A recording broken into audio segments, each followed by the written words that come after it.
What's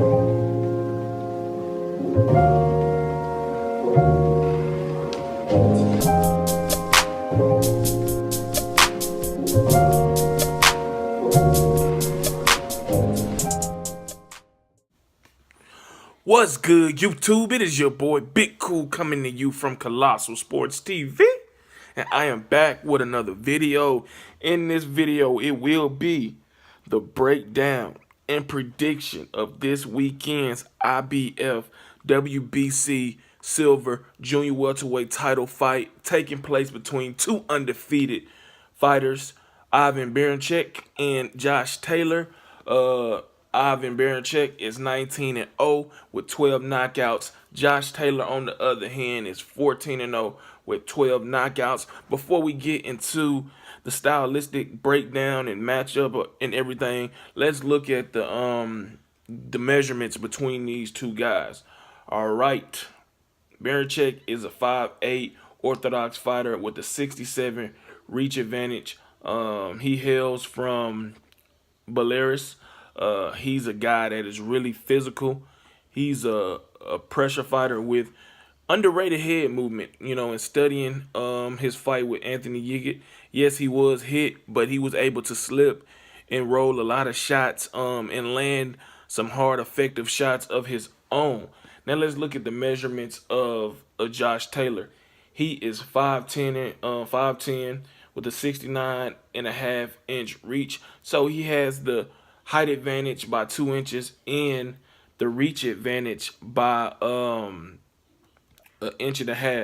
So those are some things to look at. He's also a southpaw. He hails from the United Kingdom, and Josh Taylor is one of my favorite fighters. I think that he has the potential to be a really, really special fighter. And I'm hoping that he wins this fight this weekend so we can get him versus Regis Prograis later this year in the World Boxing Super Series tournament final. But let's talk about this fight. This is pure boxer, puncher versus pressure fighter. We know that Taylor is a guy who not only is a southpaw, but he's a switch hitter. He can, switch stances and fight out of the orthodox stance and be very, very successful. He is a guy that possesses good hand speed, very good punch, power in his punches. He's very accurate. He's also a tremendous body puncher. He can box from the outside, throwing combinations, utilizing that jab and foot movement to, keep his opponent out of range and out of position when they want to attack. He also can take it on the inside and fight that way as well. If you go back to his fight with Ohari Davis, he did both. He boxed from the outside, but then he broke Ohari Davis down on the inside with those body shots. He puts his head in the center of your chest and he tees off right hook, left hook. He also has a very good straight left hand that he will throw and throw frequently. So he's a terrific offensive fighter. One of the things that I don't like about him is that he tends to take a picture of his work, which has gotten him hit and in some trouble in some of his fights. Especially the fight with Victor Postal, who is a former champion, gave a hell of a fight. That fight was a very, very good fight, and he pushed Josh Taylor to the brink. And that was a guy in Postal who had the inch height advantage and a 4-inch reach advantage, because Postal has a 73.5 reach advantage or reach in general, and he pushed him to the limit.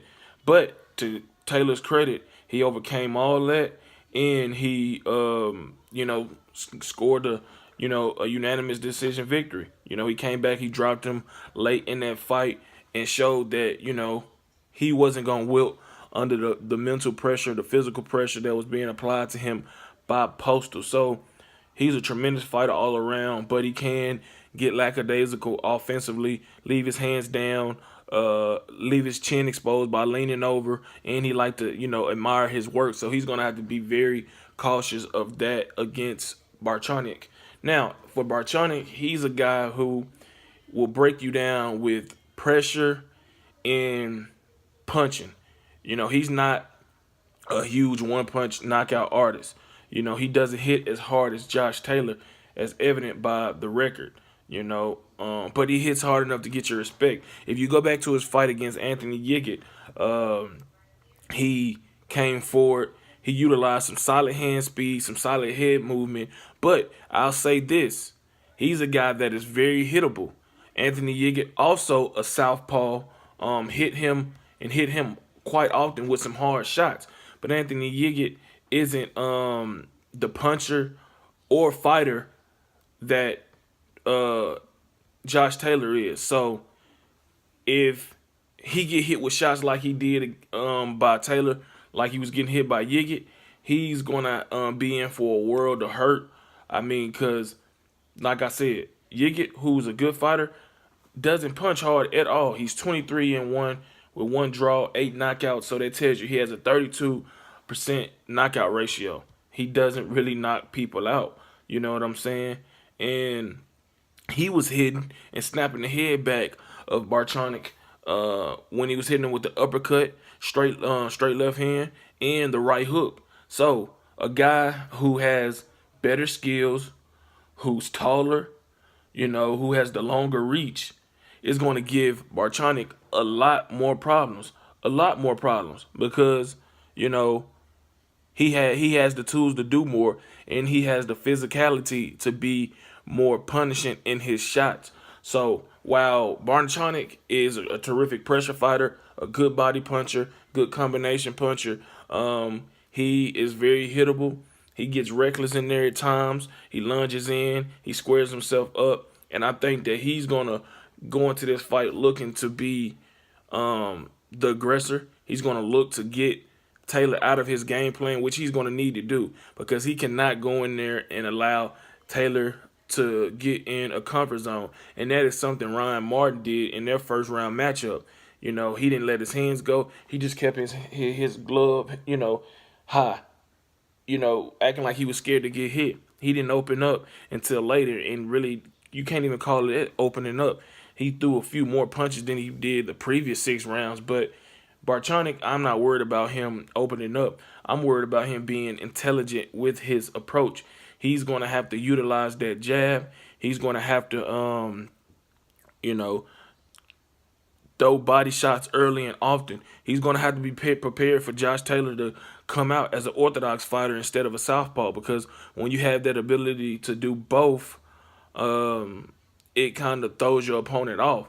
But with Baranchyk having experience against a southpaw, he will be well versed for that, even though Taylor is a highly skilled southpaw. So maybe coming out as an orthodox fighter will throw a curveball to Baranchyk, who isn't prepared and swings and miss until he gets acclimated to that. But I tell you one thing, if Josh Taylor isn't clicking on all cylinders, he could very well get beat up in this fight, because Baranchyk is a very well-conditioned fighter. He keeps coming and keeps coming and keeps coming, and he throws punches and bunches, and he can rough you up. If you go back to the Yiggett fight again, he's a guy that's in the clinch. He's going to hit you in the back. He might hit you in the back of the head. He does not play nice in there, and that is evident by his fights. He's going to rough you up on the inside. He's going to hit you with a few illegal shots, and he's going to let you know that, look, if you're going to beat me, you're going to beat me going through hell. You're going to be pissing blood. You're going to be sore. You're going to be like, oh, man, that guy's the toughest guy I've ever fought. So those things from these guys are something to look out for when they step in the ring on Saturday afternoon. But it's time to get the prediction in. I'm going to roll with Josh Taylor, man. I'm a big fan of Taylor. I think he has the chance to be special. I think I think even the loser of him versus Prograis still has a chance to be great in boxing. But I think as far as this fight, I think that he has too many skills. He has fought the better competition. He has the height advantage, the reach advantage. He's a harder puncher. He's the better boxer. He can do more inside the ring. He can fight on the inside. He can fight as a southpaw. He can fight as an orthodox fighter. He can punch. He can box from the outside. He has good foot movement, and he's just supremely confident. And I believe that he's going to fight a more composed fight, a more focused and reeled in fight than Baranchyk, who is going to be balls to the wall, coming forward, looking to really fuck Josh Taylor up. And while I respect that, and while I think he will have his moments of success, I think that as the fight wears on, he's going to pull away. And I think that Josh Taylor's going to stop Baranchyk late in this fight. It won't be easy, but I think he's going to get a TKO stoppage in the later rounds. I say between rounds 9 and 12, he gets him out of there. I think that he's gonna frustrate him like he did with Harry Davis, and he's gonna break him down with some body shots. Probably score a knockdown early, and then the corner gonna wave it off, or the referee gonna call a halt to the action. Man, I just think Josh Taylor's on another level. I respect Baranchyk, being the IBF junior welterweight champion that he is, but I think that even with Freddie Roach being in his corner, it's only 2 months. You need Freddie Roach in your corner long for that, especially going against a caliber fighter that you will be going against in Josh Taylor. But I expect it to be competitive up until round 7 and 8 as Taylor started to pull apart, pull ahead, and really send an exclamation mark or put an exclamation mark on this performance and send a message to Regis Prograis that I'm ready. I'm here, and I can't wait to step in the ring with you later this year. So that's my prediction. Josh Taylor, late round stoppage to win that IBF Junior Welterweight title and move on to the World Boxing Super Series finale against the WBA Junior Welterweight Champion, Regis Prograis. If you like this video, go ahead and give it a thumbs up. Make sure you drop those comments in the comment section down below, giving me your thoughts on this video, this prediction, who you got winning. If you enjoy the content throughout the channel, go ahead and smack that subscribe button and turn those notifications on to be notified every time I upload content. Shout out to the movement and everybody that is moving with us. Be sure to check out 3kingsboxing.com for your latest and greatest updated, unfiltered, and unbiased boxing news and information reported the way it should be. Until next time, I am out. Peace.